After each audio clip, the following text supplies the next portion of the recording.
Bem-vindos a mais um episódio da Ações da Companhia. Eu sou o Gonçalo Garcia e comigo está o grande Diogo Gonçalves e hoje temos um convidado especial, o Nuno Carvalho. O Nuno é um fiel ouvinte do podcast e eu lembro-me que o conhecemos ao vivo quando ele veio, creio de Coimbra, de propósito a Lisboa, ao encontro de ouvintes do podcast, que tivemos em tempos. Desde então temos mantido o contacto e Nuno, sabes que cada vez que eu apresento o Diogo a alguém, eu digo que o Diogo é um investidor full-time e é engenheiro de software em part-time. Achas que poderia apresentar da mesma forma? Ou como é que tu te apresentas? Não, eu por acaso, eu e o Diogo temos algumas parecenças. Que eu tirei a área de eletrotécnica, mas também trabalho na área de informática. Ou seja, estudei eletrotécnica e trabalho na informática. E pronto, o investir é um hobby. Por isso eu sou um pouco de tudo. Normalmente gosto de ter sempre. Eu sou informático e investidor em part-time, os dois. E depois junto aos dois ao full-time. A sensação que eu tenho é que o Diogo acaba por passar mais tempo a pensar sobre investimentos do que propriamente a trabalhar em IT. Não é? Não sei se será assim exatamente, Diogo, mas por isso é que eu costumo brincar que ele é full-time investor. É sem dúvida. Para já eu também escolhi uma empresa que acabou por acontecer, que também está ligada aos mercados, não é? Uma empresa, apesar de ser mais private equity e investimentos alternativos, está ligada a investimentos. E depois depois o meu trabalho no dia a dia não é a maior parte, mas se calhar 50% é muito mais rotineiro. E eu, nos meus tempos livres, estou sempre a pensar nisto. E se calhar penso mais nisto do que noutra coisa qualquer. Mas ultimamente tenho sido mais saudável. Já houve alturas mais que era quase uma obsessão. Mas é um bocado por aí, Eventualmente um dia hei de fazer isto a full time mesmo. Pensando dessa forma, também me acontece o mesmo. Por acaso, nos tempos livres, também é dos temas que eu mais penso. Se bem que eu tento tirar alguns tempos para pensar sobre outras coisas, também para forçar. Mas sim, também se calhar aí tens razão, Gonçalo. Acho que partilhamos o mesmo, porque os meus tempos livres, se eu não tiver nada para pensar, o meu cérebro automaticamente vai para estes temas. Por isso... A questão é que eu também não vejo as coisas um bocado assim, porque eu sou uma pessoa curiosa, de uma maneira geral.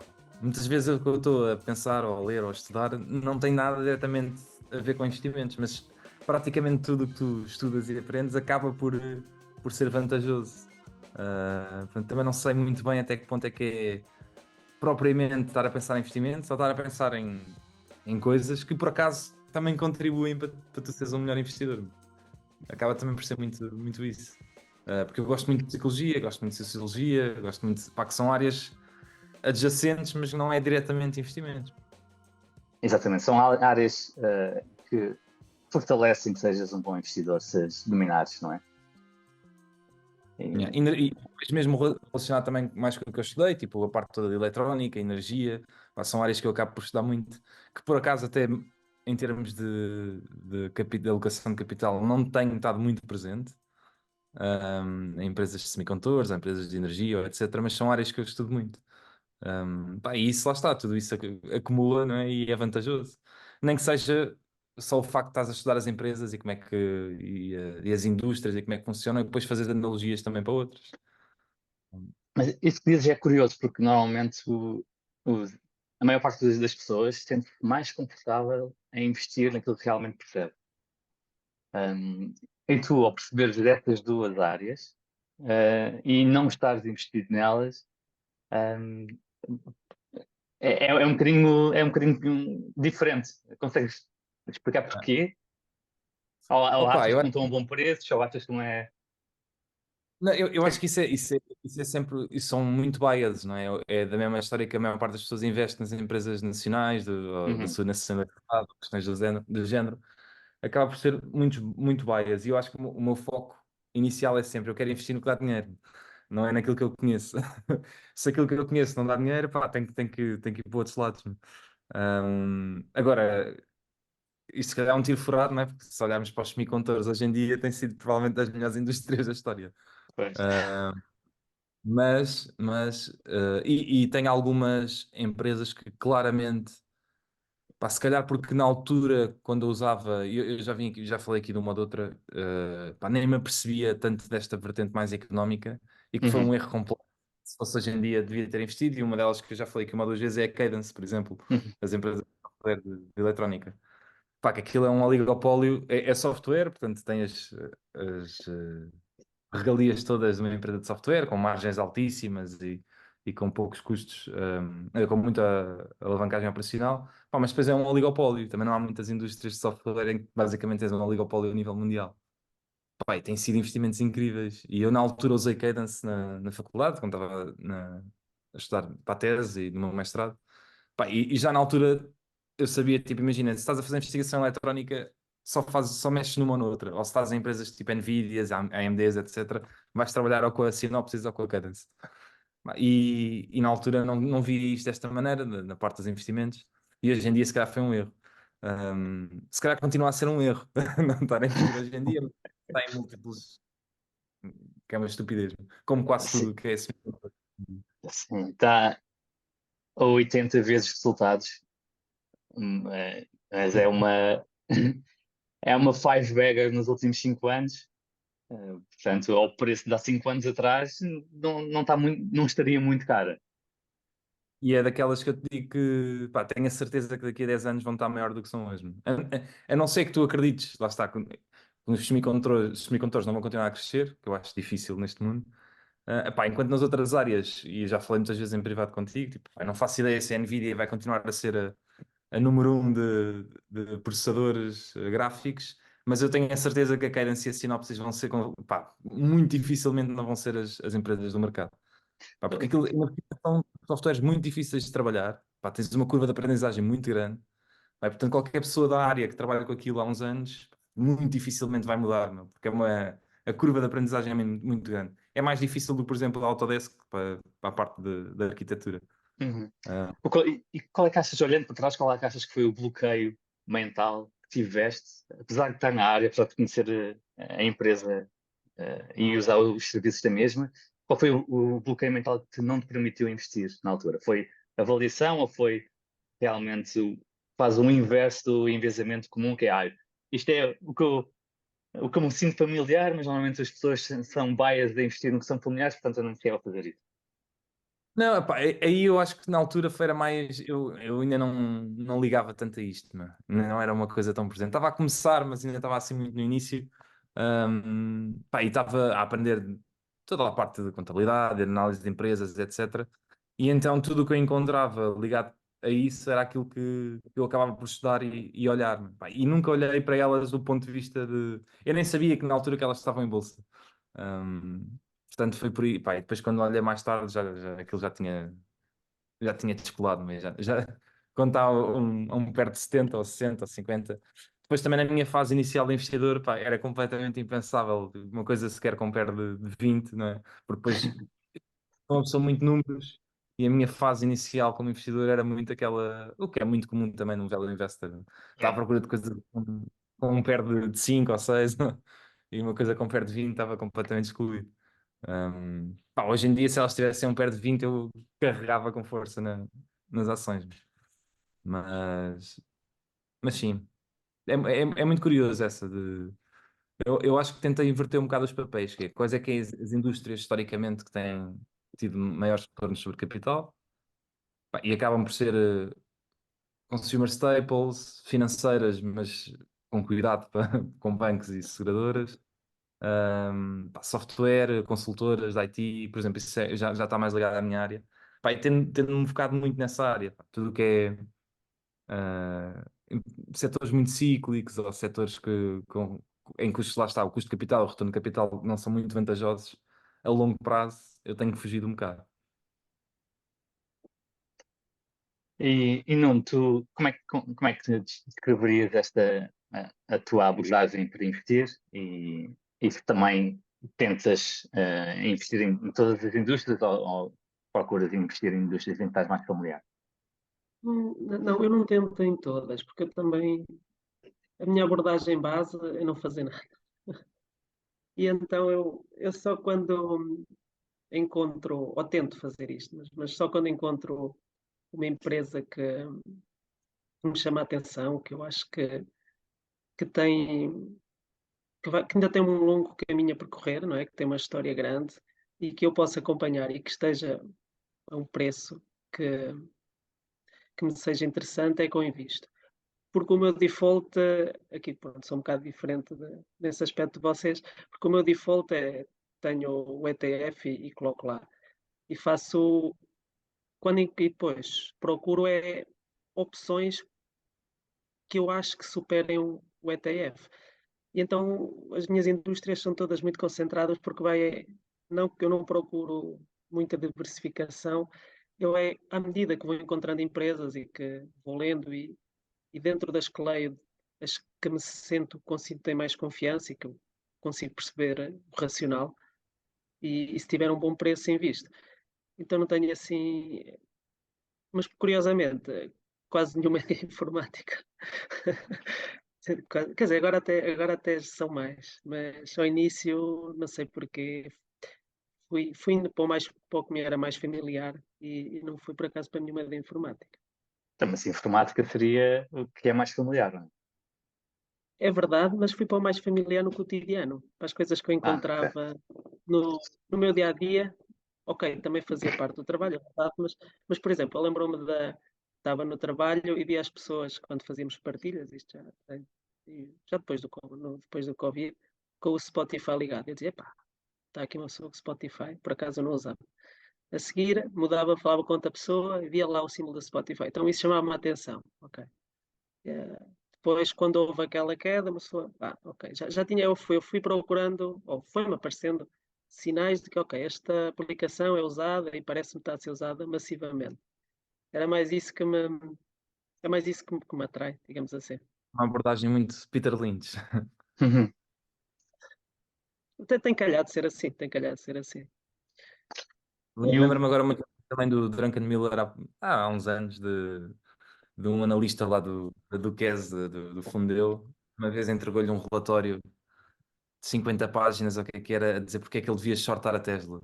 Pá, e aquilo estava muito bem feito e tudo, com os números a bater todos certos. Pá, e até na altura ele só se vira para o analista e perguntou se ele já alguma vez tinha conduzido um Tesla, se ele tinha comprado um Tesla e conduzido. E o analista disse que nunca tinha feito. Aí o gajo disse, pá, eu despedi-o ali no momento. Que é, pá, aquilo é tudo muito bonito no papel, mas ele nem sequer testou o produto nas mãos. Mas se ele tivesse pegado num Tesla, tipo, a opinião dele mudava drasticamente.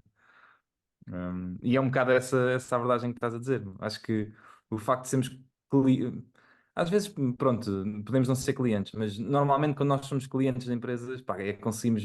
Há ali qualquer coisa que tu vês que muitas vezes os números só por si não transparecem.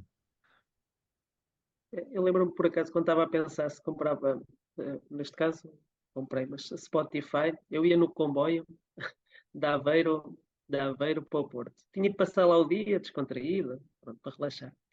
E então ia no comboio, o comboio estava cheio, eu olhei para o lado, pronto, eu sabia que as ações tinham caído de preço, e me parecia em termos de números que faria sentido, mas estava a tentar ver, pronto, se as pessoas usavam e assim. Olho para o lado, vejo gente jovem, mais jovem que então, estão a ouvir Spotify. Olhar para o outro, vi lá o outro também olhar e, não, eu acho que sim, acho que já são muitos sinais, já vi muitas pessoas, acho que já traz alguma confiança, o preço também parece bom, é um investimento, vou avançar. É assim muito, Sim, não é o muito contraponto, científico como é. sim, o contraponto disso é que nós vivemos numa envolvência muito pequenina e a nossa bolha. Esses casos provavelmente não eram em evidência. E faz lembrar aquela história que o Diogo costuma contar da Catherine, de andar numa rua, da Catherine Graham do Washington Post, andar numa rua e ver que os jornais do Washington Post não estão a ser vendidos naquelas bancas. E ela que recebia as vendas semanais ou diárias e sabia perfeitamente que estava a correr tudo bem, mas naquelas bancas, naquele momento, a experiência dela estava a mostrar que, que não estava a ser vendido. E o Warren só dizia: tu sabes, está tudo a ser vendido. Portanto, temos de ter alguma noção que a nossa experiência pessoal é capaz de não ser o que se passa no mundo inteiro ou na região inteira. Mas nesse caso, sim, acabou por ser coincidente e é incrível, é daquelas aplicações que tu podes argumentar. Tens a Apple como concorrente, tens o Google como concorrente, epá, e mesmo assim é claramente dominante. No Eles caso, têm uma goodwill muito grande na indústria, porque, na minha opinião, nem tanto se calhar com o consumidor final, mas também porque a Spotify acabou por, de certo modo, salvar a indústria da música. Porque se formos ver as vendas desde o surgimento da internet, a indústria da música estava em declínio, não é? Ninguém comprava CDs. Pá, a única maneira que quase que os artistas tinham que fazer dinheiro, e é onde ainda hoje fazem o máximo dinheiro, era nos espetáculos, nos concertos, não é? Mas em termos de vendas de música, pá, é, estava há 20 ou 30 anos a cair a pique. Pá, e a Spotify acabou por salvar um bocado a música. E acho que isso também lhes deu muita goodwill na indústria. Quer dos mas artistas, há uma imagem da Spotify como pá, uma empresa que não, em parte também já há muito isso, mas que não explora tanto os artistas, que tem uma visão mais ligada à criatividade e que não é tanto capitalista por si, não é? Enquanto a Apple, não é, tem aquela visão capitalista pura. E isso também acho que contribui um bocado. Porque em termos de aplicação, eu gosto muito da aplicação Spotify, mas eu não acho que seja por aí. Eu não acho que seja especial em relação às outras. o mais estranho é mesmo em relação ao YouTube, Google YouTube, em que com o YouTube, com o serviço de subscrição, ficas sem os anúncios dos vídeos e tem os anúncios da música. Não é? E imagino que não haja grandes diferenças na aplicação do YouTube Music para Spotify. E o YouTube é quem faz mais transferências em termos de valor para os artistas. Faz muito mais do que a Spotify. Portanto, em termos de goodwill, podemos argumentar que aqui é mais relevante, pelo menos os artistas prestam bastante atenção a estar presentes no YouTube e no YouTube Music. E aqui é curioso que mesmo em relação ao YouTube não tem-se comportado muito bem. Isso é verdade. Por acaso é um dos factos que eu também, na altura, quando estava a ler sobre Spotify, eu pensava, mas o que é que há de ser Spotify se há tantas alternativas e os concorrentes são todos têm, têm condições financeiras muito maiores que a de Spotify. E isso intrigava-me e também era o que me impedia de dizer, não vou porque não há grande motivo para investir. Mas ao ver as pessoas ao meu lado, claro, com a devida referência, as pessoas, é a minha vivência, não é a do mundo, a utilizar, eu pensei, eu posso não saber o motivo, mas pelo menos à minha volta, não é? Na minha bolha, as pessoas utilizam, por isso, É. mesmo que eu não saiba a fonte do motivo, eu sei que ela acontece, por isso, enquanto parece, pronto, acho que não é que eu consiga perceber qual é o mote, porque não consigo, mas algo existe, pelo menos na minha bolha, existe esse, as pessoas usam, então se usam.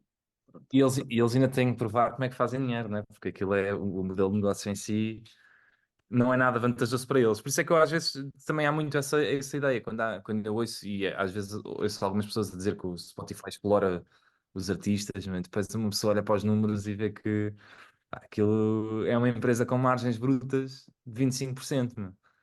Portanto, se há coisa que eles não fazem é explorar, né? Eles geram mais valor do que o que estão a receber, pelo menos desde o início. Agora, pode ser que ainda há muito essa ideia e eles falam há muitos anos de conseguir chegar aos 35% e 40% de margens brutas. Mas não tem sido fácil, tem sido muito constante desde o início. E as labels, não sei como é que se diz em português, Editoras? as editoras é que acabam por extrair o valor todo. Yeah. Um, mas sim, Principalmente, pá, em termos de crescimento, continuam a crescer pá, a uma velocidade muito grande. E até acho que aceleraram o crescimento nos últimos tempos. Agora também estão a ficar mais lucrativas, pelo menos parece, ou dá a ideia que agora nesta fase, com os Infelizmente, os experimentos e assim que vão Não, ficar um pouco mais lucrativos. eles são, eles sempre foram muito bons alocadores, ou seja, se tu vais ver historicamente desde o início, bem, não é como há muitas empresas de software que andaram ali a perder dinheiro até dizer chega, eles sempre foram free cash flow neutro, desde a Pois é entrada. isso, é isso. Uma das coisas que eu via era, ok, ele tem prejuízo, mas em termos de cash, se eu for ver desde que eles entraram até agora, ele praticamente É, estava ali neutro, vá. E eu pensei, bem, isso também é positivo, eles têm reservas, apesar de dar prejuízo, ou seja, o dinheiro que entra é igual ao dinheiro que sai, ainda tem alguma reserva que dá para 1 ou 2 anitos, pronto. Pá, foi assim um conjunto de fatores. Neste caso, eu eles são procuro bons assim. alocadores. E o Daniel, pá, eu vejo o Daniel como uma espécie de quase de Mark Zuckerberg europeu. Não Eles, é a mesma. eles são Mas o gajo, amigos. eu gosto muito dele, eu acho que ele é um grande entrepreneur. Agora lá está, o modelo de negócios não tem sido fácil. Aquilo, e mesmo a parte dos podcasts e dos e-books, que eles estão a tentar ver se supostamente irá ter margens maiores, né? Porque não têm que pagar a editoras, mas aquilo não tem sido muito fácil de fazer lucro com aquilo. Um, Os e-books, não sei se terão grande sucesso. Deve ver. a Sim, Amazon acabou de ter uma data de pessoas na Audible, que é o concorrente. não, não é fácil. Mas caros, e em temas para hoje? Diogo, o que é que nos vais falar? O meu tema é isto, né? Eu venho aqui trazer bolas a falar da atualidade e destes problemas, do que se está a passar. Há alguma coisa específica da atualidade? Eu, na verdade, até tenho uma coisa específica que eu andei aqui a remoer durante algum tempo e que nós falámos e que discordámos, eu depois não cheguei a falar contigo. Mas não é bem um tema. Nós tivemos aí uma conversa entre duas empresas que estão a crescer, e tu disseste que preferias uma empresa a crescer 15% quando o concorrente estava a não Ah, crescer, ok. Isso é muito bom, depois sim. do a 30. Uhum, E continuo aqui com o bichinho do o que é que realmente é melhor a longo prazo. ok. Podemos tentar debater um bocado isso. Boa, boa, parece-me bem. E Nuno, Olha, eu trouxe aqui como tema, trouxe o fundo da Noruega, que é o fundo estatal norueguês, falar um pouquinho da história que eu andei a ver e também da abordagem que eles têm para investir. ok, espetacular. E eu já, desde o no episódio anterior, que era para falar sobre incentivos, em homenagem ao falecimento, em homenagem ao Charlie Munger por ter falecido o mês passado. E se calhar que começamos por aqui, pelos incentivos. Um, Trago algumas reflexões, assim, seis tópicos gerais. E, e o primeiro é a célebre frase que não vale a pena perguntar ao barbeiro se precisamos cortar cabelo ao barba. Não é? E no seguimento disto também devemos ter em consideração quando temos a discutir com alguém, eh, devemos perceber que não faz sentido convencer alguém de uma coisa quando o seu rendimento depende que ela não perceba. Aí isto lembra-me muito, quando, por exemplo, vemos os cirurgiões focados em ter as melhores taxas de sucesso.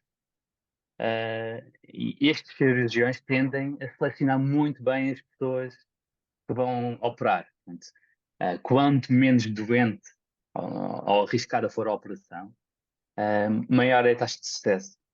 Portanto, houve alguns até casos quase por algo nos Estados Unidos em que havia cirurgiões a tender a operar pessoas que não precisavam dessa operação. Portanto, o, o, o utente mais provável de sobreviver a uma operação ao coração é aquele que não precisa da operação ao coração. Portanto, isto é a pessoa que o cirurgião mais gostaria de operar. E lembro um bocadinho aquela sempre frase de para alguém com um martelo, tudo parece um prego. E, em seguimento, um, E ele diz que a melhor maneira de combateres isso, né, que é um bias que todos temos, é arranjares cada vez mais ferramentas, né? Senão vais continuar sempre a ver as coisas da única perspectiva que tu consegues ver. É, exatamente. Uma coisa muito curiosa que eu notei é que um, o, o meu pai tende a ir diretamente à, ao médico da especialidade, quer que seja. Portanto, dói-lhe o ombro ou dói-lhe o cotovelo, e, e vai ao médico de especialidade, tipo, vai ao. Como é que chama-se o osteo. Como é que é? Ortopedista. Ortopedista, exatamente. Vai diretamente ao ortopedista, e o ortopedista manda logo fazer uns exames muito específicos. E enquanto que claramente parece-me que esta é uma abordagem errada.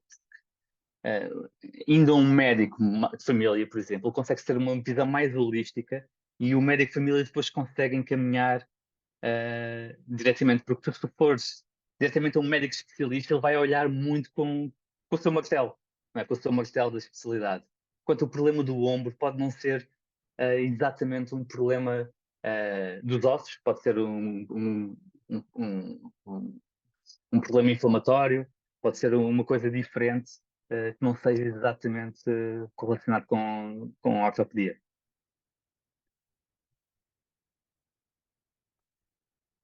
Outro, Outra história muito curiosa em termos de incentivos é uma história do século XVIII, em que, na altura, os ingleses mandavam os prisioneiros para a Austrália. Foi a forma que eles resolveram de lidar com grande parte dos prisioneiros, foi mandá-los para uma ilha muito distante, e essa ilha era a Austrália, e o que eles notaram é que 33%, um terço destes prisioneiros, criminosos britânicos, morriam a caminho da Austrália. Isto tinha a ver, sobretudo, pelo facto de a Grã-Bretanha pagar aos capitães de navio por cada passageiro que entrava nesse navio. E eles depois decidiram, em vez de pagar por cada passageiro que entrava, começaram a pagar por cada passageiro que saía na Austrália. E a taxa de sobrevivência passou de 70% para 99%.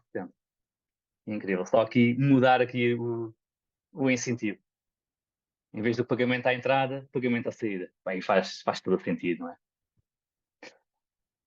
Um, outro exemplo de uma história diferente de incentivos é que durante a década de 80, um, o governo de Atenas decidiu ter uma ideia para diminuir a poluição da cidade e, e introduziram um esquema de matrículas pares e ímpares, em que imaginamos todos os dias uh, ímpares do mês, só as matrículas que terminavam no número ímpar é que podiam conduzir.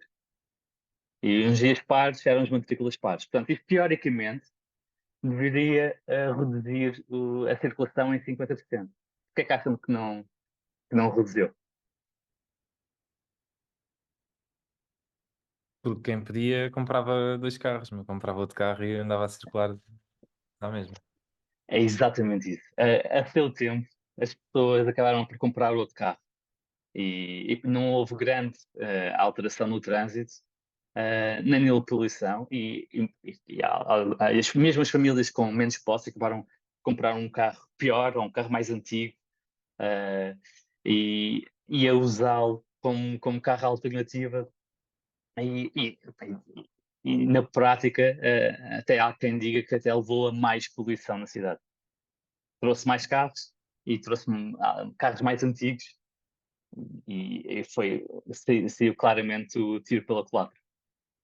É incrível pensar como o motivo, né, o motivo que levou a pôr essa lei, que era para reduzir a poluição, com o efeito de segunda ordem, foi completamente anulado, ainda ficou pior.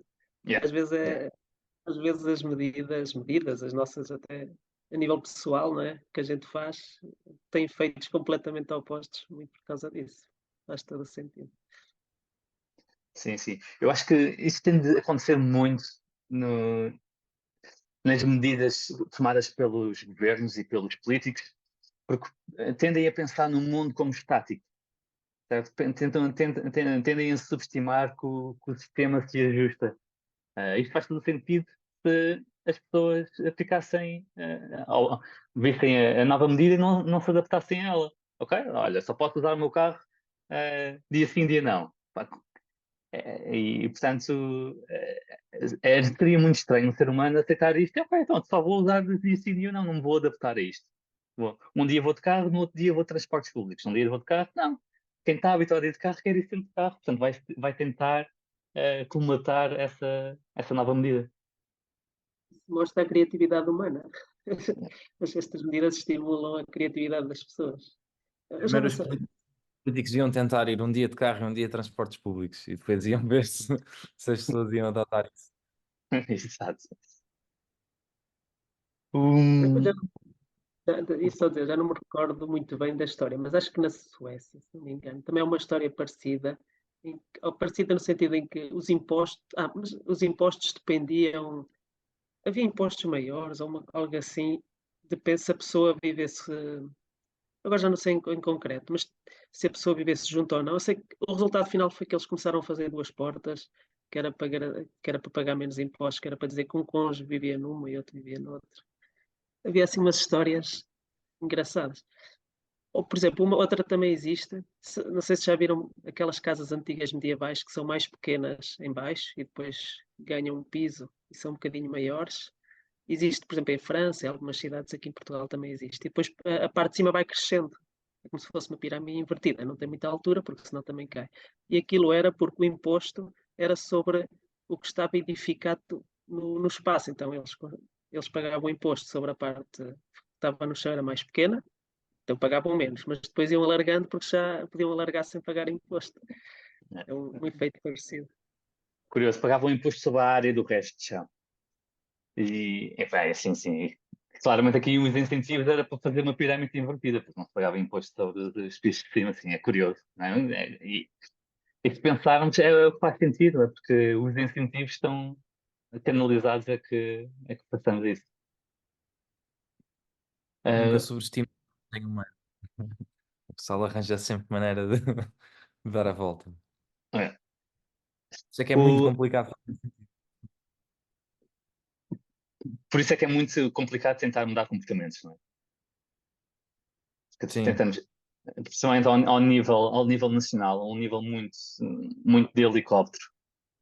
Tentamos, acho que a maior parte dos políticos tende a subestimar o impacto que têm as suas medidas ao nível de consequências de segunda ordem.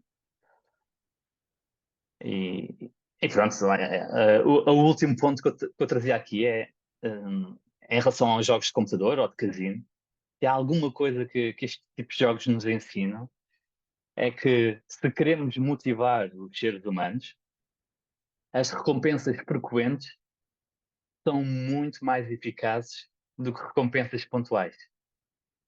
E pegando neste exemplo destas indústrias, eu acho que o contraponto seriam muitos empregos em que a estrutura parece estar mal desenhada. Por exemplo, num ramo em que parece estar relativamente bem desenhado, é na restauração, em que a gorjeta parece uma ótima forma, porque o feedback é muito rápido. Não é? Se tu gostaste daquela refeição e gostaste do serviço, vais recompensar um empregado de mesa. E, portanto, o feedback é rápido e frequente. Não é? Então, o empregado de mesa, se estiver a fazer um bom trabalho, está a servir várias mesas e várias mesas vão dar uma boa gorjeta. Depois, ali no meio termo, temos o bónus anual, que é muito habitual em finanças e em IT. E aqui já parece menos ótimo, porque é só todos os anos, mas não é assim com uma frequência incrível. E para muitas pessoas parece um bocadinho distante. tenho a certeza que os meses a seguir ao bónus a produtividade é mais baixa do que das meses no final do ano. Exato, exato. E tentes estar a aplicar mais naqueles meses antes, não é? Depois. Tem essa, tem essa consequência também. Mas por acaso reduzir reduzir o bónus, por exemplo, para trimestral ou até mesmo para mensal, podia ter vantagens, porque mesmo que seja dividir o valor, mas porque Reduzir o tu. bónus para mensal é aumentar o ordenado, não é? Sim, sim, isso é verdade. Não, mas, sabes, mas se o fizeres depender de certas métricas alcançadas naquele período, e quando ela é anual, tu podes chegar a uma parte do ano e ver, epá, tenho de ver. Como é que é dizer? Pode haver o desleixo inicial de tu dizeres. Acho que é comum haver um desleixo inicial quando tens uma tarefa, empurras sempre, ou tendencialmente, procuras fazer mais próximo da data do fim. Se for mais curto, tu, mesmo que, ok, recebeste este mês, vamos dizer o bónus, agora deves ter métricas ou deves ter objetivos para atingir este mês. Tu mesmo que descanses ali 2 ou 3 dias, depois começa a pensar ao final da primeira semana, epá, eu tenho que ver o que é necessário fazer para cumprir o objetivo deste mês. Ou seja, se for mais curto, tu também fazes aquilo de forma mais frequente e mais linear. Não sei se não. Eu concordo com isso, mas eu acho que também há outra vantagem do bónus ser anual. É um efeito indireto, se calhar de segundo grau, que é reduzir o turnover dos empregados. Meu. Porque se tu já estás na empresa há 6 ou 7 meses e faltam-te mais 5 meses ou 6 para receber o bónus, pá, se calhar não estás a pensar se. E se já só te faltam tipo 5 ou 6 meses para receber o bónus, se calhar não te apetece sair ou não estás tão inclinado para sair para ir ganhar mais 100 ou 200 ou 300 euros. É um contraponto importante. Portanto, o bónus também tem alguma, acho eu, contribui para alguma retenção. Por isso é que é Principalmente, os efeitos. É isso a principalmente dizer, é os aquele efeitos alto. de segunda ordem. Desculpa, força, Dani. Não, não, ia dizer que é os efeitos de segunda ordem. A gente pensa numa ação, pensa no objetivo que tem, mas na realidade há sempre coisas que a pessoa não pensou. Essa é uma, não tinha pensado, mas faz sentido. Se o bónus for anual e se faltar pouco tempo, tu dizes, bem, ok, vou ficar aqui mais um tempinho, recebo o bónus e depois é realmente interessante. Força, força, Gonçalo. Sim. Em termos de, de retenção pessoal também, então aqueles bónus que são altamente diferidos, em que aquelas opções, que é muito comum em software, empresas de software, e têm opções que são vestas ao longo de 5 anos, e se saíres, perdes automaticamente direito a essas opções, também incentivam a retenção. Mas em termos de incentivos, não sei se para uma empresa é necessariamente bom ter alguém que só fica naquela empresa eh, porque está amarrado à parte da compensação que vai receber daqui a 3 ou 4 meses.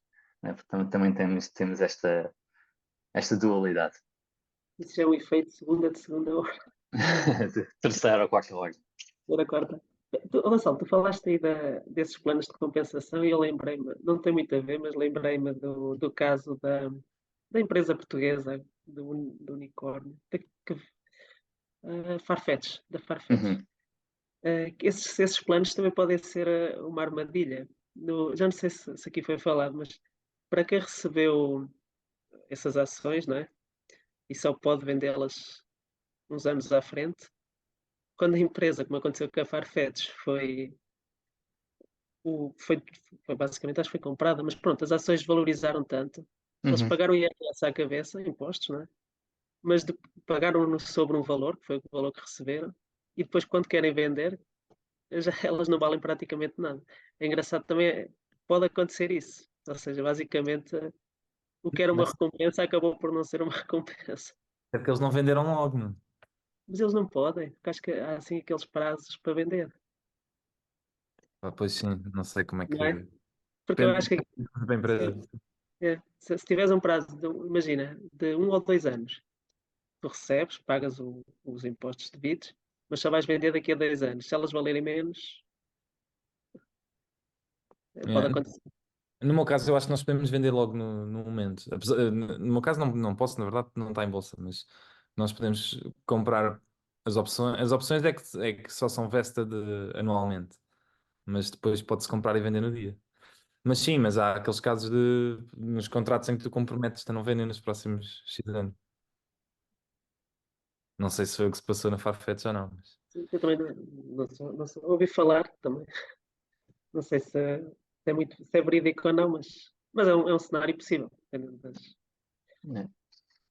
É. E depois, se olharmos então para este espectro dos incentivos, não é? Das gorjetas aos bónus anuais, depois no o outro espectro, onde os incentivos parecem funcionar pior,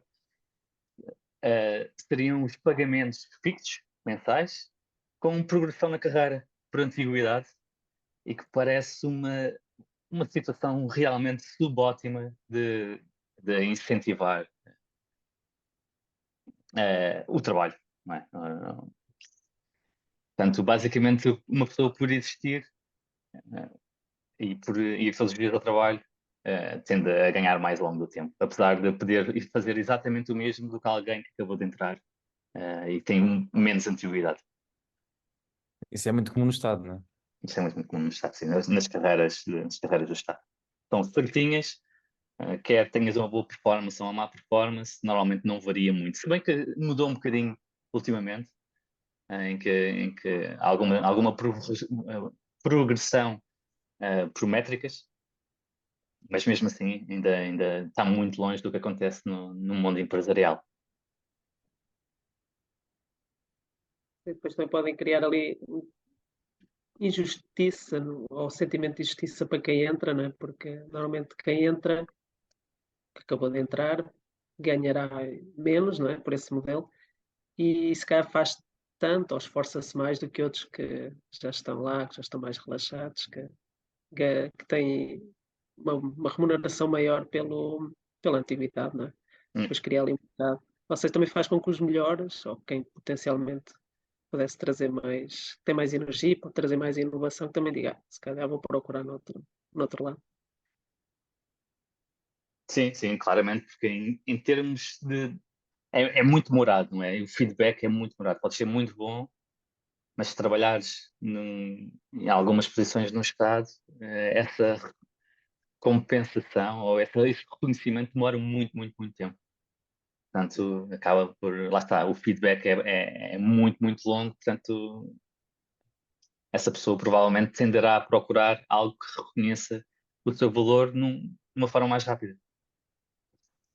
E era este o meu tema, meus caros. Acho que, Diogo, se calhar passamos à atualidade e àquele ponto que estavas a discutir, que gostarias de discutir.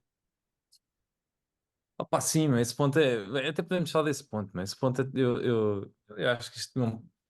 Quer dizer, pode eventualmente dar-me aqui uma grande discussão.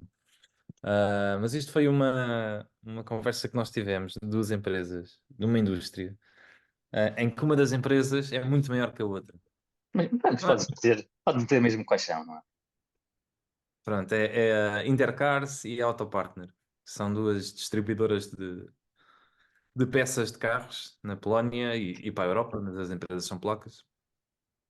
E a Intercars deve ter à volta de 2,5 vezes o tamanho da Autopartner, mais ou menos assim, desse género. E os resultados, eles lançam os resultados de vendas mensalmente, e os resultados foram bastante mais fraquinhos daquilo que têm sido nos últimos anos para as duas, mas para a Autopartner eles continuaram a crescer a 14%, e a Intercars praticamente não tiveram crescimento, estava a zero. E aquilo no início do ano, ou no ano passado, elas estavam as duas a crescer, a uma mais que a outra, mas acima dos 20%. A Autopartner se calhar quase nos 30% e a Intercar nos 20%. Mas E na muito altura, parecido, um diferencial muito, muito reduzido entre as duas. ok. E na altura, eu não fiquei tão contente, e o Gonçalo achou que aquilo tinha sido muito bom, porque a Autopartner sendo mais pequena e o crescimento estar a ser muito maior do que a Intercars, estava a haver uma convergência. Ou seja, eles estão a ficar maiores, e isso Em pode termos trazer algo, relativos. em termos relativos, sim. Então, isso pode trazer algumas vantagens, vantagens de escala, poder de negociação, etc. Há ali uma data de vantagens no facto de eles não serem assim tão pequenos. Mas isso levantou-me uma questão interessante, e eu concordo que depende da indústria para a indústria, mas que em algumas indústrias tu tens muita vantagem de escala, e essa convergência vai melhorar a tua competitividade. E portanto, se calhar a longo prazo, em termos de competitividade, isso efetivamente é melhor. Mas em termos de retornos para o investidor, eu tenho sérias dúvidas que, se tu tiveres este crescimento a zero na Intercars e na Autopartner a 14 nos próximos 3 ou 4 anos, vais fazer tão bem na Autopartner do que se tiveres os duas a crescer a 30%. Eu acho que se tiveres as duas a crescer a 30%, vais ter maior retorno do que se estiveres a crescer 14%, mesmo que o teu concorrente não esteja a crescer. Pá, e tu tens Sim. indústrias que isso aconteceu, não é? E na tecnologia é uma delas, não é? Tu podes dizer que bem, não são concorrentes diretos, mas que a Apple tornou-se um pior negócio do que. Bem, aqui também não é assim tão linear, mas imagina nas clouds, não é? Da Amazon e da Azure, etc. Não é? Tu podes dizer que as três não são tão bons negócios porque estão as três a crescer muito, não é? Mas por outro lado, o facto de estarem as três a crescer muito, se o mercado é gigante, hum, é mais positivo do que só tiveres uma a crescer muito pouco e as outras não estarem a crescer. Sim. Mas olha, mas esse é um bom exemplo. Se olhares para a cloud, a posição de relativa entre as empresas é muito, muito importante para aferir sobre a sua rentabilidade. Não é? A Amazon, por ser a maior, é muito mais rentável do que a Google Cloud. Aliás, a Google Cloud está ali no break-even. E a Amazon e a Azure da Microsoft fazem rios de dinheiro. Portanto, esta diferença eh, É de verdade. tamanho é muito, muito relevante. Mas os teus retornos futuros vão ser, não é? O free cash flow atual mais o crescimento. Portanto, podes estar em break-even se estiveres a crescer a 30%, não é?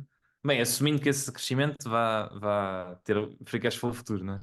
Certo. É melhor do que estares a crescer 10% e teres 5% de free cash flow ao fim de uma data de anos. Sim. Aqui o ponto é que a posição relativa entre as empresas também vai aferir sobre a capacidade de converter esse crescimento de vendas em lucros. E voltando a olhar para a Autopartner e para a Intercars, a tua, a tua questão exatamente foi: tu preferias ter as duas a crescer 30%, sendo tu acionista da Autopartner, preferias ter as duas a crescer 30%, ou ver a Autopartner a crescer 15% e a Intercars a crescer a 0%. E eu pensando em converter essas receitas, esse crescimento de receitas em lucros e a probabilidade disto acontecer, preferia ver a Autopartner a crescer a 15% do que a 30%, sendo que os 15% eram o diferencial para a Intercard que ia crescer a 0%, em vez de ter as duas a crescer a 30%. E aqui tem sobretudo a ver com quando eu olho para a estrutura de custos de uma e outra, a, a Intercars tem uma margem bruta superior à Autopartner. E é fácil aferir, ou pelo menos eu acho que essa margem bruta é superior à Autopartner pelo seu tamanho de escala, porque consegue melhores condições quando compra as peças de automóveis para depois revender. Em termos de bottom line, as margens não são muito diferentes, porque a Autopartner consegue compensar nos outros tipos de custos. Tem custos de estrutura para além da compra das peças, porque tem sistemas mais eficientes. Por isso é que também consegue ser competitiva. Porque senão não conseguiria. E se a Autopartner conseguir mitigar esta vantagem que a Intercard tem, torna-se um negócio ainda melhor e torna-se ainda mais competitiva com a Intercard. Portanto, do ponto de vista de defender o negócio e tornar-se um negócio ainda melhor, realmente fazer um catch-up com o player dominante é o mais importante neste momento. Isto é a minha opinião. Percebes? Eu, eu, E, eu, e eu no, concordo no, contigo que, em termos de vantagens competitivas, é melhor essa convergência, sem dúvida. Eu não sei se em termos de retornos, quer dizer, se calhar em termos de retornos terminais, não é? Ad infinitum, se calhar também é melhor. Mas eu não sei se em termos de retornos nos próximos 5 anos, se essa situação se vai traduzir em melhores retornos do que a outra situação. certo. Pois, mas se estiver preocupado mais com o destino final do que com o retorno a 5 anos, E se estiveres mais preocupado em que a empresa seja um negócio sustentável e duradouro, pá, realmente a convergência vai ser mais importante para aquilo. Porque, se pensares bem, os crescimentos que elas estavam a ter, de 30%, não são sustentáveis. Não vão acontecer durante muitos anos.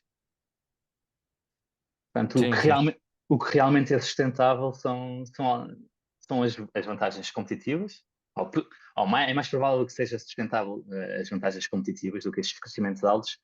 E o que depende estas vantagens competitivas é o tamanho relativo. E outras coisas, mas o tamanho relativo é muito importante, principalmente porque vais comprar peças às mesmas pessoas, às mesmas empresas. Portanto, e há muitos descontos de rapel, e há descontos de quantidade e afins. Portanto, é muito importante ter uma dimensão grande. Não estava ali a apanhar do ar agora. Estou aqui a pensar que não conhecia as empresas, mas estava a pensar. hum, se o mercado estivesse a crescer, vamos dizer, 30%, aí ou seja, se fosse sustentável o mercado como um todo, crescer a altas taxas, eu numa fase inicial preferia que tivessem as duas a crescer a altas taxas, nem que seja porque o mercado estava em expansão. Se o mercado por si só não é expectável que nos próximos anos consiga crescer a taxas grandes, então acho que é melhor estar investido numa empresa que está a comer cota de mercado à outra. Sim. Por exemplo, estava a pensar no caso, pode não ter nada a ver, que é da cloud, como tu falaste. Se calhar, se a cloud, pronto, está a crescer, mas se um dia estagnar, vamos imaginar, se calhar pode fazer mais sentido estar investido numa dos providers que está mais abaixo, mas que tem condições de ir comendo cota de mercado à do topo do que a do topo. Isto assumindo que ela que tem as condições necessárias para o fazer, não é? Mas em uma indústria em que as economias de escala são muito, muito importantes, tu não queres isso, não queres que quando haja um abrandamento do crescimento, estar investido na mais pequena, porque claramente esse vai ser o pior negócio dos três. Era mais pequena e que tenha condições para ir comer a cota de mercado Pois, acima. mas se as economias de escala forem suficientemente significativas, não vai ter essas condições, porque vai ter custos mais altos. Mas por exemplo, então também não faz sentido a que está a crescer a 14 conseguir crescer a 14. É porque as economias de escala, de alguma forma, ele teve se a maior abrandou para zero, não é? Vamos imaginar. Se a outra conseguiu continuar a crescer a 14,5, porque tem algo além das economias de escala que lhe consegue roubar a cota de mercado. É verdade, é o que eu estava a dizer há pouco. Quando olhamos para a estrutura de custos, a parte, há um grande diferencial negativo da Autopartner em relação à Intercars na procura de. Como é que se. Na, na compra de peças, ou seja, na gross margin, no que pagam pelas peças. Mas depois é compensável por toda a eficiência que eles têm a gerir os armazéns, nas entregas, a gerir os seus balcões, um, e acabam por ter margens líquidas semelhantes. O racional é se ela conseguir aumentar, for crescendo, não é? Vai melhorar a parte onde está pior agora e Sim, juntando à outra que está melhor, consegue ter melhores margens. é isso mesmo. Mas lá está, e isto também não é um setor que esteja a crescer muito. Estas duas estavam a crescer muito, roubando a players ainda muito mais pequenos, que é muito fragmentado. E se olharmos para a Polónia, não é muito diferente de, por exemplo, o retalho, em que a Jerónimo Martins com a Biedronka é o player claramente dominante e tem vantagens de escala enormes sobre todos os outros. Mas depois também temos a Dino Polska, que é um player bem mais pequeno, uh, e que está a crescer a taxas mais elevadas do que o Biedronka. Pronto, e está a ganhar cada vez mais cota de mercado, e está a ganhar economias de escala, e está a ficar cada vez aos poucos com margens melhores. E lá está, aqui também é outro exemplo em que o mercado não está a crescer propriamente muito, mas estas duas estão a crescer mais do que o mercado e estão a roubar a players mais pequenos ainda, e estão as duas a ficar cada vez melhores negócios. E no caso da Dino, quanto mais próximo estiver na Biedronka, melhor negócio ficará, e melhor negócio será em relação, provavelmente, à BR Bronca. Sim, concordo. Concordo. Pronto, Concordo. convenceste. Então, E mais alguma coisa da mais tarde atualidade? chegar à conclusão. Opa, de Uma atualidade. coisa que eu gostava de discutir, e já agora aproveitamos para partilhar, que nada disto é recomendação de investimento, como é habitual, cada um deve fazer a sua pesquisa e o seu reconhecimento, mas tanto eu como o Diogo estamos investidos em teleperformance. E uma coisa que me parece é que há aqui uma narrativa que a inteligência artificial será altamente prejudicial à teleperformance. E a teleperformance é daquelas empresas que, apesar de não ter, não termos assistido a grandes mudanças na sua rentabilidade e, e no seu modelo de negócio, passou de uma empresa que estava a um PER de 30 para uma empresa que está a um PER de 8. Portanto, o mercado claramente houve aqui uma mudança de narrativa e o mercado agora vê esta empresa como uma empresa sem grande potencial de crescimento e até um PEG de 8 até indica que deveria minguar e, e é interessante. Eu achei irresistível este PEG porque parece-me que está claramente parece-me o outro lado da moeda. Há um hype muito grande com empresas como a Nvidia e com outras da inteligência artificial, pois aqui estas que poderão não beneficiar tanto da AI, ou a narrativa até que vão ser prejudicadas, estão extremamente baratas. Sim, vai ser preciso esperar um ano até. Mas eu tenho quase certeza que no próximo ano já se tem conclusões em relação a isso. Porque também não está numa fase de reestruturação, de integração da Majorel, né? E aquilo. Os primeiros, o próximo trimestre e o outro ainda vão ser assim um bocado atribulados. Ahm, mas sim, mas eu sou da opinião de que aquilo até vai ser vantajoso para o negócio. Ó, Aquilo vai Diogo, aumentar as margens. eu não conhecia a teleperformance, estive ali um bocado, mas agora fazia aqui a provocação, mas eu vi que ela deve ser a que tem mais dívida no teu portfólio. Epá, e tem a ver com a compra da Majorel, porque ela nem tinha muita dívida. Se formos ver historicamente, a Teleperformance sempre foi gerida com muito pouca dívida. Mas eles compraram ano passado com 2,5 bis, pá, e agora está um bocadinho alavancado. Pá, mas é uma questão de um ano e meio até a dívida voltar a níveis bastante baixos. Epá, e é um negócio que tem, na minha opinião, que não há muito risco com a dívida, porque aquilo funciona como uma espécie de consultora e os gajos, mesmo que percam o negócio, mesmo que estejam a crescer, eles não têm custos, os custos, não têm alavancagem operacional, portanto, aquilo é praticamente só custos variáveis. Portanto, se eles tiverem de crescer, fazem layoff e despedem e conseguem, mesmo com negócios a decrescer, conseguem manter sempre níveis de profitabilidade, não sei, lucrabilidade, Rentabilidade. rentabilidade. Portanto, a dívida, não, a meu ver, não é muito arriscada e eles claramente vão tentar baixá-la agora o máximo possível. Um, não é a mesma coisa tendo dívida e tendo outro tipo de negócios, pá, tipo retalho, ou tipo semicondutores, ou tipo uma indústria desse género, que se o teu negócio de crescer ligeiramente, meu, tu passas de lucros para prejuízos altíssimos e depois já não conseguir pagar aquela dívida.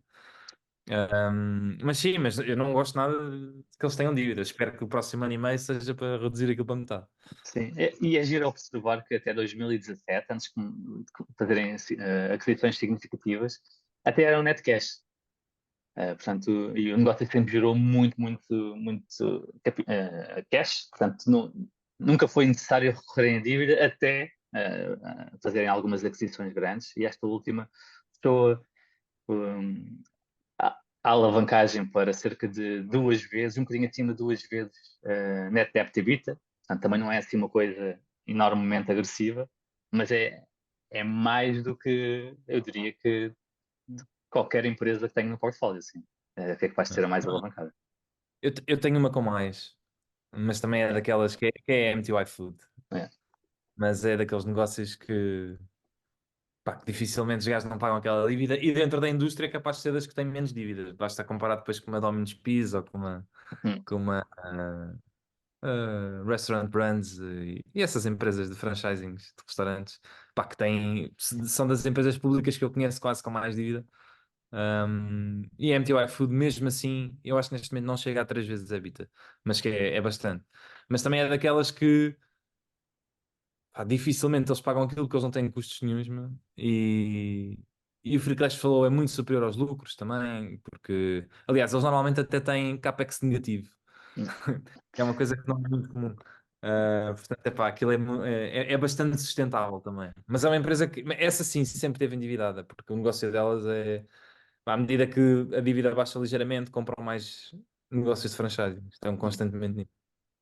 Esse ponto do CAPEX é muito importante, porque quando olhamos para uma industrial e dizemos que tem net debt to EBITDA de 3 vezes, isto é completamente diferente de olhar para uma prestadora de serviços como a Teleperformance e dizer que tem 3 vezes. Numa industrial, esse EBITDA ainda vai ter que pagar a CAPEX de manutenção, das fábricas. Só para a empresa ficar igual, esse EBITDA vai ter que não pode fluir para o pagamento da dívida, vai ter que fluir para manter as fábricas. Na Teleperformance, não há fábricas para manter. Não há aqui CAPEX. Há salários para pagar, que já estão deduzidos ao EBITDA, portanto, o EBITDA é pós-salários, mas depois já não há grandes manutenções. Portanto, aquele cash, aquele EBITDA, é verdadeiramente o cash que a empresa tem para pagar a dívida e pagar dividendos e recomprar dívida e comprar ações e afins. Portanto, é um E bocadinho diferente. assim até paga menos impostos. Sim, sim, aqui tem a vantagem, tem o tax shield dos juros. Muita E, liquidez. na MTY Food tens essa questão do capex negativo, porque eles não têm capex, né? Eles não gerem este restaurante, têm muito poucos que são operacionais, 95% é franchising. E eles, quando compram uma marca, normalmente as marcas até têm ligeiramente mais restaurantes a serem operacionados e eles vão vendendo e fazendo franchisados como têm os outros. Portanto, na net, no fim, o capex é negativo porque eles ganham dinheiro com as vendas para tornarem aquilo em franchisados. Ok, Ah, vendem os restaurantes próprios, não é? sim, É sim, isso a sim, sim. dizer, né? Compram outro conceito, não é? Depende dos conceitos, há conceitos que já têm quase tudo. Mas se houver algumas lojas que são geridas por eles depois acabam por vender a loja para ser franchisado. Portanto, aquilo tem, imagina, tem um lucro de 150 milhões, mas tem um free cash flow de 200 milhões ao ano. Portanto, que é superior ao lucro todos os anos, não é? E ainda tens alguma amortização também das compras, etc. Um, Portanto, sim, também não é nada. Mas essas duas são as únicas que eu tenho de dívida assim no Hum. portfólio. O resto é tudo net cash. E Aqui da teleperformance eh, faz lembrar a Meta. Não é? faz lembrar o Facebook, é verdade. E Mas eu, isso em pode termos, em termos de narrativa, em mudança de narrativa muito rápida, e se olharmos para o Facebook, é incrível. Não é? Uma das maiores empresas do mundo perdeu 75% do seu valor num ano e recuperou no ano a seguir. Isto é qualquer coisa. Mas isto não é só narrativa a falar. E em termos de resultados, ok, os É, lucros. é aí que penso nos mercados. Achas que é um exemplo de ineficiência, mas não era sempre. É Diz? certamente um evento de ineficiência. Ela não pode valer 3 vezes mais hoje do que valia há 8 meses e vice-versa. Pá, é absurdo, na minha opinião. eu, Eu compreendo as narrativas, mas em termos de lá está, a empresa não. E se olhares para os números no futuro, daqui a 10 anos, e olhares para trás e fores ver os números, tu não vais notar o que se passou na ação. E, pá, é aí que tu vês que é ineficiência e é narrativa pura. E esperemos que a teleperformance também não. Daqui a uns anos, daqui a 10 anos, olhas para os relatórios de contas, pá, e não há nada que te indique que o gráfico tenha esta volatilidade. eu aí concordo. Eu uma vez vi num podcast também a falar sobre uma abordagem de investimento que era, ok, tu vais acompanhando uma ação e como tu assumes que a volatilidade da ação, o que ela vai variar durante um ano, não representa, ou que ela pode variar, não representa o real valor da empresa. Então, se tu, aqui é vender baixo, não é comprar baixo para depois vender mais alto, mas se tu fores acompanhando a ação e comprando nos momentos de maior volatilidade no sentido, pronto, em que o preço está mais baixo e que assumires, não é? Que a empresa vai continuar a crescer, ou que é expectável que isso aconteça, tanto em vendas como em rentabilidade, tu vais acabar por conseguir ter melhor performance que a própria ação na qual estás investido. Porque desde que haja volatilidade suficiente, desde que haja mudanças bruscas de opinião sobre a empresa, tu podes conseguir ter uma melhor rentabilidade do que a média da ação.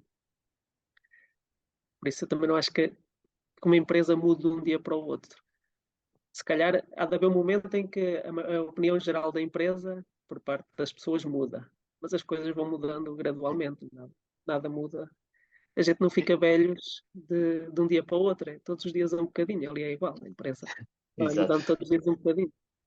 Mas no caso da Meta, e a razão pelo qual eu acho que não é tão claro que tinha sido uma ineficiência de mercado é porque a narrativa era verdadeiramente convincente, ou quase convincente.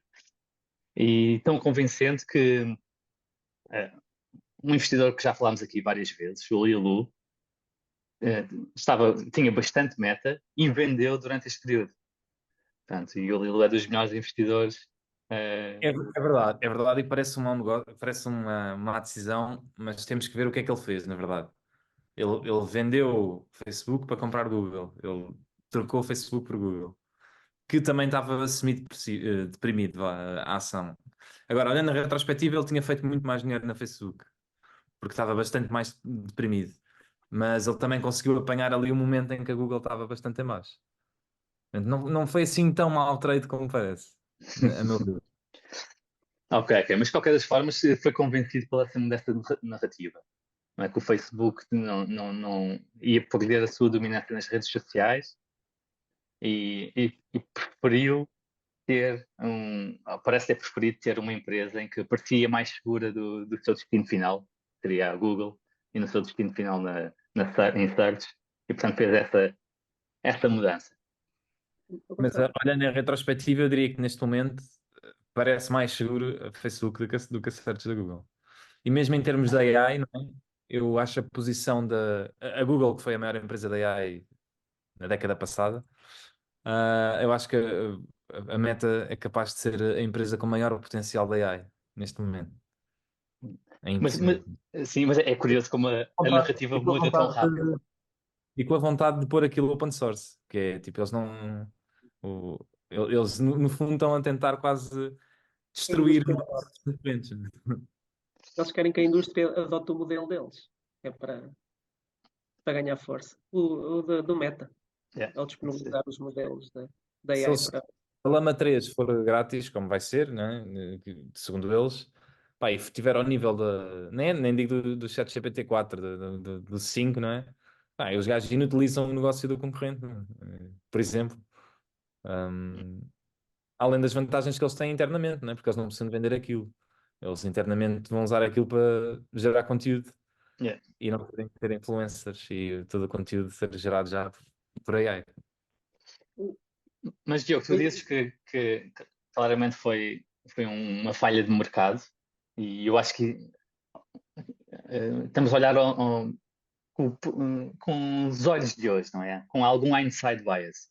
Mas no momento, se realmente fosse uma falha de mercado, no momento isso ia te parecer óbvio.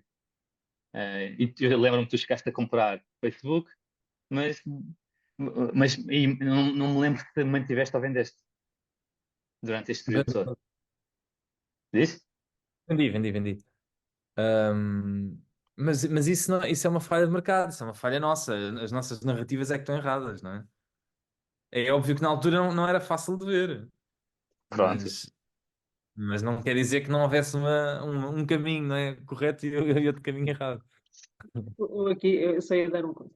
Não quer dizer que a narrativa estivesse errada. Se a narrativa fosse o Facebook ou as aplicações do Facebook vão deixar de dominar as redes sociais. Pronto. Isso não quer dizer que esteja errado. Só porque se calhar no futuro é isso que vai acontecer, é possível. Eu nem ponho isso em causa. Se calhar a velocidade que a empresa tem que desvalorizar é que não era aquela, não é? Ou seja, não é de um dia para o outro que vai perder. a dominância, é aos poucos. E se calhar daqui a 10 anos, se calhar perde mesmo, ou não, não sei, não faço a mínima ideia.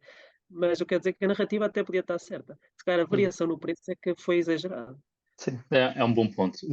Uma coisa muito curiosa é que com esta variação de preço, a Meta conseguiu comprar cerca de 8% da empresa portanto, criou algum valor. É curioso como a própria volatilidade da ação cria valor para os acionistas que acabam por não vender. E está E mais ou menos. claramente a Meta discordava da narrativa do mercado, não é? Exatamente, e aproveitou isso.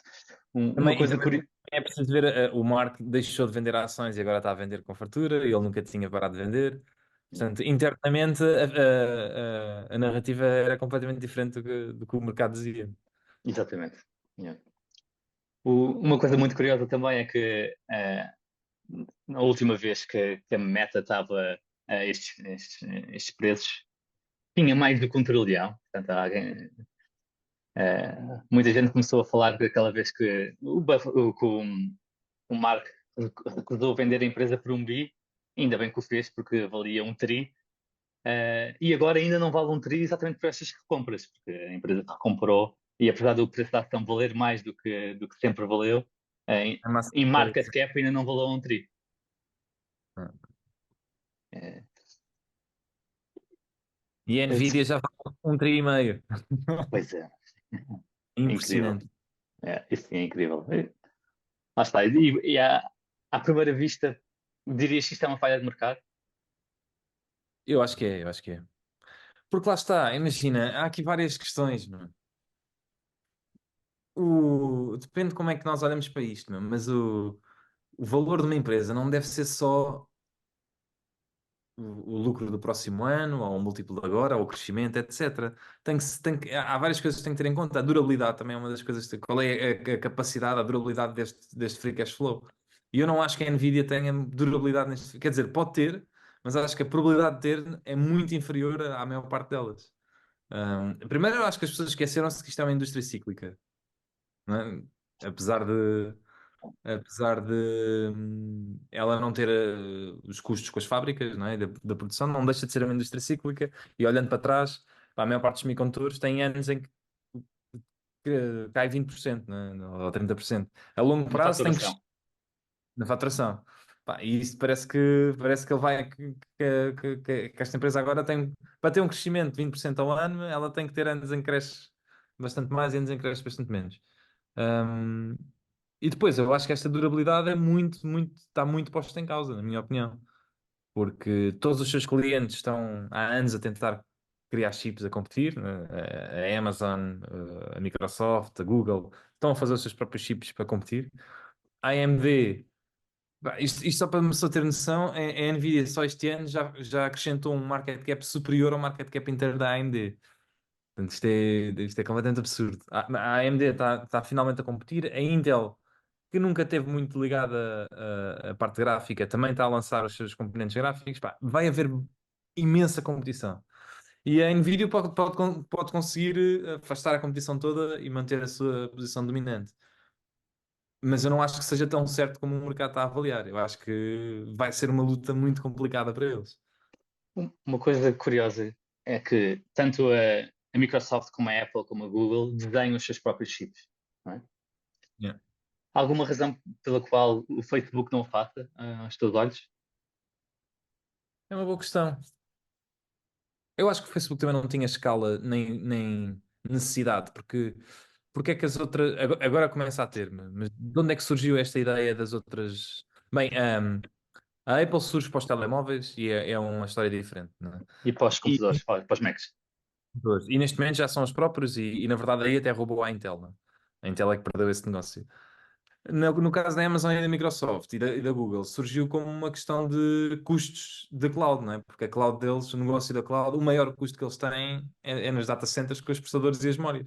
Pá, e foi do género, pá, se nós fizermos os nossos, reduzimos aqui um custo brutal, nem só para nós, como nós em relação à concorrência, porque estamos todos a comprar os mesmos e eu consigo fazer uma coisa igual, mas mais barata, lá está, eu vou ter vantagens de. Posso oferecer preços mais baixos que a concorrência não vai poder oferecer. Então estão todas a tentar criar. A Meta nunca teve muito isso, porque não tem esta concorrência direta. Não é como se houvesse outro que. Não é como se fosse uma vantagem para elas conseguir reduzir estes custos em relação à competição. Ahm, Agora, com o passar dos anos, eles estão a ficar cada vez mais intensivos, não é? Em data centers também. Eu acho que é possível que eles venham aí por esse caminho. Acho que faz todo o sentido. Um, e, aliás, eles neste momento são capazes de ser a maior empresa do mundo que tem os seus próprios servidores e que não usa, nunca passou para as outras, para a cloud, não é? Por assim dizer. Enquanto mesmo as outras empresas de social media, os Snapchat, Pinterest, não sei o quê, todos usam a cloud, não é? E a Facebook continua a ser das poucas que a infraestrutura é toda deles. Portanto, eu acho que para o futuro são capazes de vir a tentar fazer qualquer coisa desse género. É, bem, o episódio já foi longo e ainda temos um tema para falar, portanto, Nuno, chuta. Podemos começar. O meu tema também é rápido. Tem a ver com o fundo, com o fundo de investimento que a Noruega tem. No meu caso, eu quando ouvi falar pela primeira vez, ainda não investia, mas foi algo que para mim despertou bastante curiosidade, porque se um país tem, pensei, bem, se eles têm, porque é que eu não hei de ter? Parece uma boa abordagem. Um pouco básica, mas uma boa abordagem. Atualmente, este fundo é enorme. Eles têm, eu estive a ver ontem, tem aproximadamente 1,5 trilhões de dólares. Ah, o que dá para, se dividirmos pelos noruegueses, dá mais de 250 mil dólares por norueguês. Por isso é um valor bastante considerável. Uau, Então, 250 capas por cada pessoa num fundo soberano, imagina, se mais eles as fizessem, poupanças das famílias e as empresas que eles têm, enfim.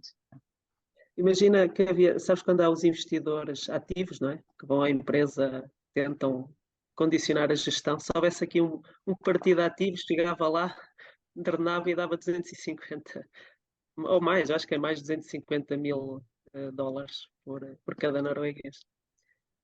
Então, mas uma coisa quando eu estive a ler sobre a história que eu achei estranho não estranho, eu quando ouvi falar num filme tão grande sempre assumi que ele fosse muito antigo, mas pelo que eu estive a ver nem é assim tão antigo. O fundo começou na década de 90, Uau, o que ainda me fez ficar mais surpreso. Então, a primeira parte vou só falar um bocadinho da história. A Noruega começou a pesquisar petróleo na década de 60. né? Acho que foi em 66, ou por aí. E depois, no final dessa década, no final de 60 e no final da década de 60 descobriu os primeiros poços e depois na década de 70 começou a extrair. E desde a década de 70 até a década de 90 andavam um pouco fazendo um paralelismo com Portugal, com o aeroporto, andavam a decidir o que é que haviam de fazer ao excedente que tinham das vendas de petróleo. Então, só no início da década de 90 é que elas decidiram criar este fundo.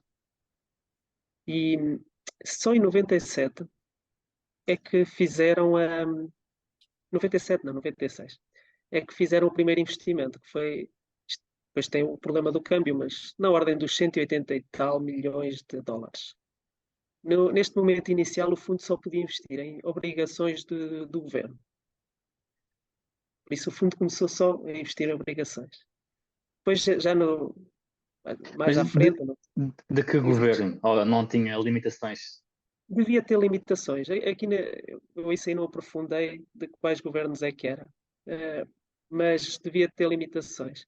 Aqui neste fundo é o Ministério das Finanças, neste caso o ministro, que é responsável por definir todas as limitações, os benchmarks, quais são as restrições ao investimento.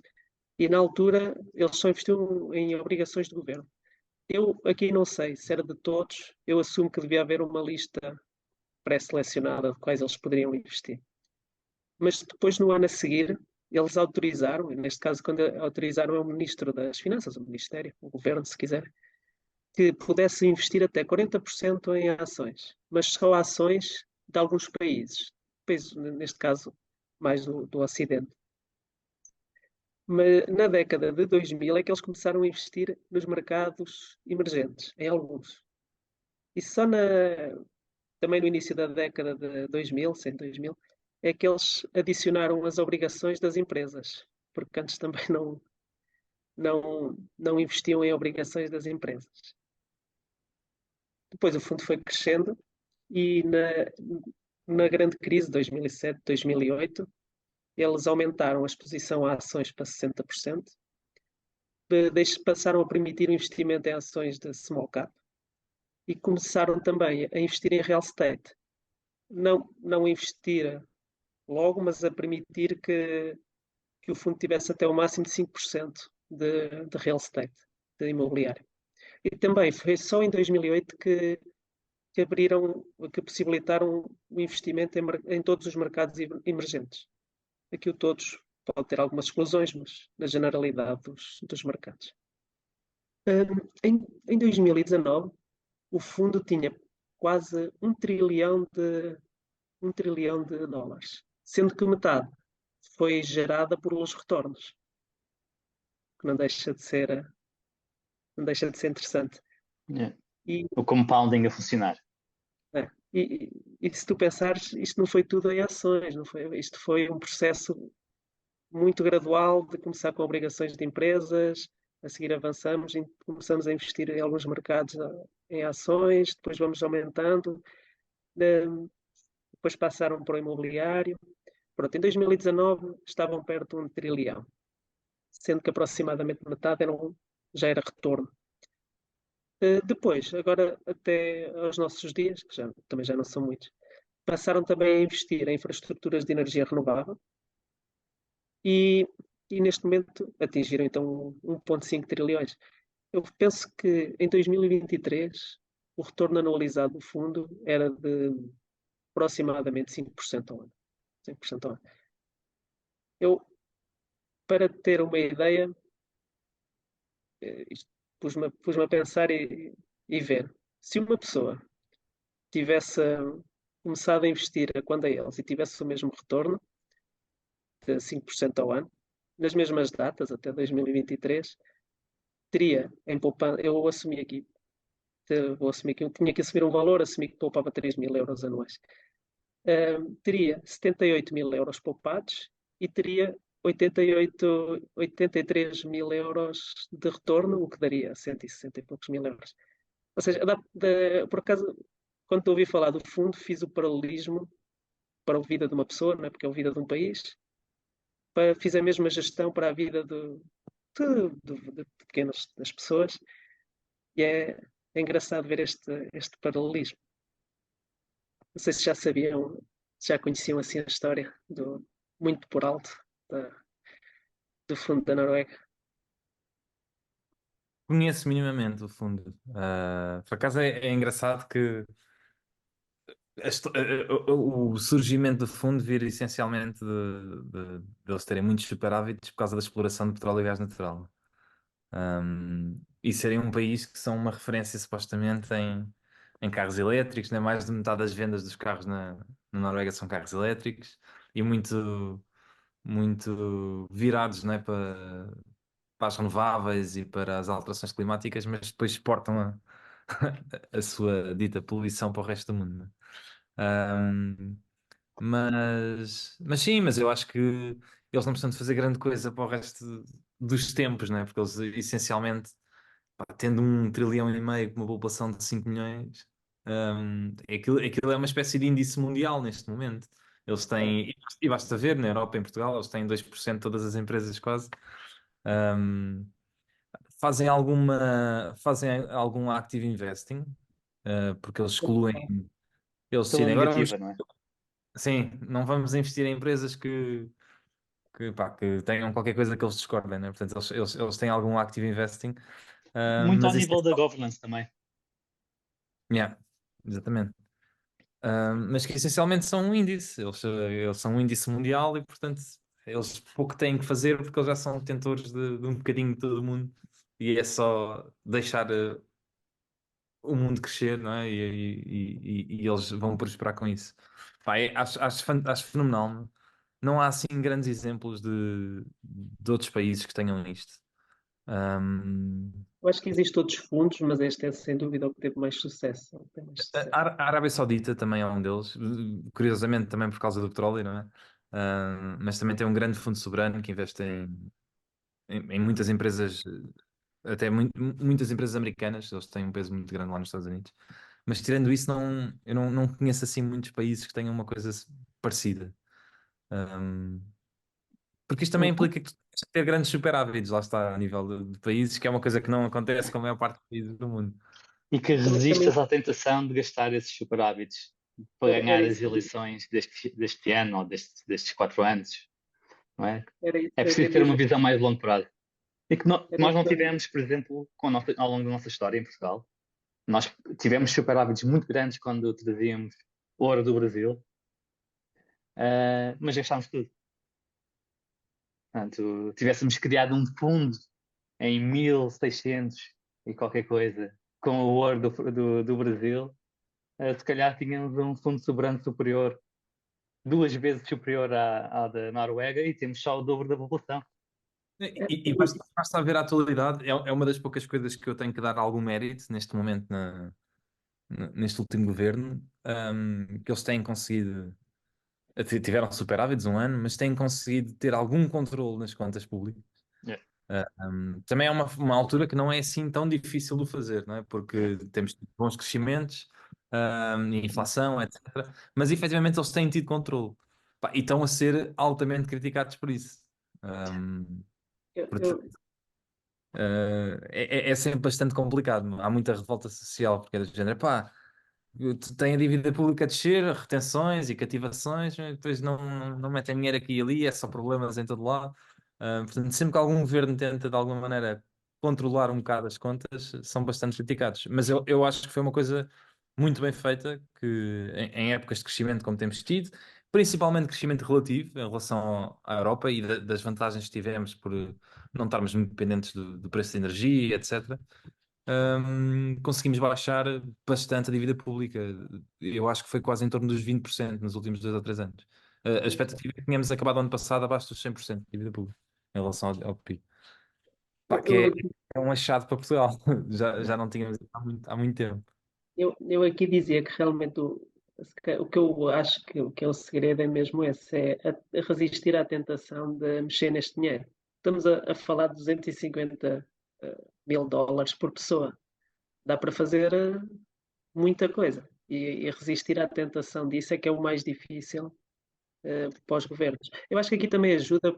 Basta ver o caso agora dos Estados Unidos, não é? Que eles estão, pá, que é uma coisa bastante preocupante a meu ver, que eles estão na época com o menor desemprego da história, não é? O desemprego está abaixo dos 4% há não sei quanto tempo, que é uma coisa surreal. Crescimentos espetaculares, mas eles estão com um crescimento, acabaram o ano passado com um crescimento real de 3%, real, pá, e o déficit está É enorme. gigante, gigante, pá, não se consegue perceber. É, é Eu, eu, impressionante. eu acho que aqui na Noruega também ajudou o facto de que, se não me engano, aqui posso estar a cometer um erro, mas acho que quem implementou ou quem decidiu o fundo era. Eu acho que lá não sei se há governo, se é um partido socialista ou se é um partido dos trabalhadores, algo assim, foi mais à esquerda. Isso também ajudou a, normalmente, não entrando em política, mas como está sempre normalmente associado a contas certas à direita e mais gastos à esquerda, tem sido o outro lado a criar, também deve servir como tampão para gastar. Porque acho que eles só, desde o início, eles só usam o excedente, ou seja, o retorno. Eles não, não usam o capital, O que lá metem-se. principal. Yeah. Não o principal, exatamente.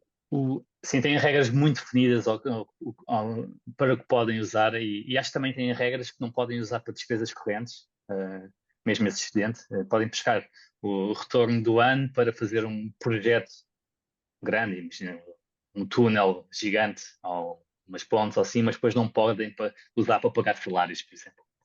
O que, É uma boa ideia.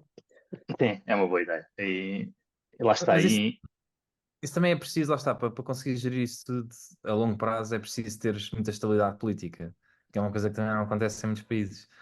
tomas umas medidas e outro governo assume, depois quebra com aquilo, eles terem mantido aquele fundo com, pá, vão mudando ligeiramente as regras, mas muito bem estruturado já há 30 anos, não é fácil, porque os Yeah. governos mudam, às vezes dá jeito e etc. É preciso o país estar muito unido no quão aquilo é positivo Tem que haver para um consenso de todo o país, no fundo. Depois também eles tinham aqui outros pontos que eles têm um plano, uma estratégia de investimento plurianual. Acho que agora a próxima vai até 2025. E então eles têm isso tudo no site. O site do fundo, nós conseguimos consultar as intenções de voto deles, onde eles estão investidos, tudo. É muito transparente, muito transparente. Eles atualmente, o benchmark deles, pronto, como eu já tinha dito, eles investem em fixed income, não é? As obrigações, ou investem em ações e investem também agora no imobiliário e infraestruturas ligadas à energia renovável. Mas mais na área das ações, o benchmark deles, que é definido no Ministro das Finanças, o gabinete deles, é de 70-30. 70, aqui por acaso cometi uma falha, que é 70, o benchmark deles já inclui também as obrigações. É 70, eles fazem 70 de ações, 30 de obrigações. Isto excluindo a parte do imobiliário e das outras infraestruturas. E, e eles lá nesse documento têm explicado a abordagem geral.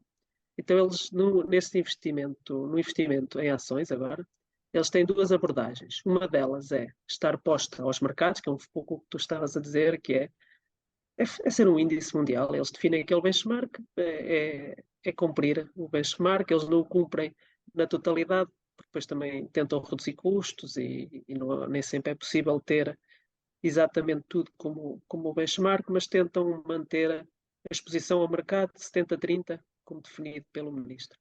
E depois tem mais apostas setoriais, o que nós diríamos as ações individuais, ou stock picking. Eles normalmente aí fazem 4 estratégias, pelo menos do que eu conseguia referir. Uma é, podem fazer apostas setoriais, ou seja, num determinado setor reduzem ou aumentam a exposição consoante a análise deles. Fazem o mesmo para a outra abordagem, para empresas individuais, ou seja, aumentam ou reduzem a sua exposição a determinadas empresas. E depois fazem também ali um controle de risco, ou seja, excluindo alguns mercados ou algumas empresas que achem que, por fatores, às vezes até macroeconómicos ou de outra natureza, que trazem mais risco, e depois investem nas empresas antes delas entrar nos IPOs. De fazer IPO. Uma coisa curiosa neste Norge Fund, ou no Fundo Soberano Norueguês, é que foram pescar um tipo chamado Nicolai Tangen, que era de um hedge fund chamado AKO, e para gerir o fundo, para ser CEO do fundo. E é curioso que tenham pescado alguém já tinha um hedge fund muito grande, um hedge fund que ele próprio fundou. Aliás, o AKO é os nomes dos filhos, as iniciais dos filhos, portanto aquilo mesmo e, o hedge fund dele tem tido uma performance muito, muito boa, e recentemente comprou uma posição muito grande em teleperformance. Muito curioso. Assim, uma tangencial aqui à discussão. E este tipo, o Nicolai, tem um podcast dele, em que ele entrevista vários CEOs e CFOs. Eu já ouvi algumas. Ele entrevistou o CEO da Ferrari, entrevistou o CFO da Louis Vuitton. Portanto, entrevistou do Spotify também. E é muito interessante. E recentemente ele próprio foi a outro podcast, já não me lembro qual, mas a explicar um bocadinho da passagem, como foi passar de gerir a sua própria firma de investimento para ir gerir o Fundo Soberano Norueguês, e essas diferenças. E ele explica também como é que faz essas seleções setoriais e o quão diferente é do que ele fazia antes. Ele antes, logicamente, analisava empresa a empresa e investia muito com base em empresas que achava que tinham qualidade. e agora isso não é possível dada a dimensão do fundo, portanto a abordagem é completamente diferente. É que o tamanho do fundo faz toda a diferença. Eh, Ou seja, o fundo é tão grande que tu não consegues ir. Esta empresa. Eu vejo, por exemplo, por mim, se calhar um investimento numa empresa pode representar um grande ganho ou um grande perda, dada a dimensão do portfólio.